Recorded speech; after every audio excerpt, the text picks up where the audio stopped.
અભય થઈને નિષ્પક્ષતાથી નિરપેક્ષ રીતે વાસ્તવિકતાનો અરીસો રૂપી સચોટ માહિતી લાવતો સત્યની સાથે અભય ટાઈમ્સ।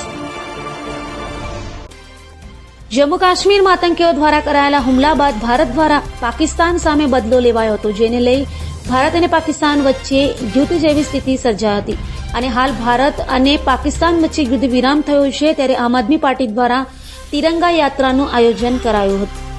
જમ્મુ કાશ્મીરના પહેલગામ ખાતે પ્રવાસીઓ પર આતંકીઓ દ્વારા કરાયેલા હુમલા બાદ પાકિસ્તાનમાં આતંકીઓના ઠેકાણાઓ પર ભારતે એર સ્ટ્રાઇક કરી હતી, જેને લઈ ભારત અને પાકિસ્તાન વચ્ચે યુદ્ધ જેવી સ્થિતિ સર્જાઈ હતી। જોકે શનિવારે અમેરિકાની મધ્યસ્થીએ બંને દેશો વચ્ચે યુદ્ધ વિરામ થયું છે।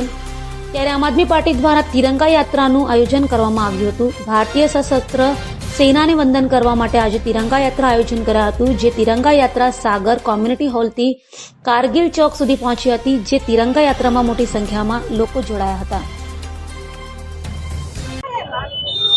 પાયલ સાકરિયા, સુરત મહાનગરપાલિકા વિરોધ પક્ષ નેતા, આમ આદમી પાર્ટી।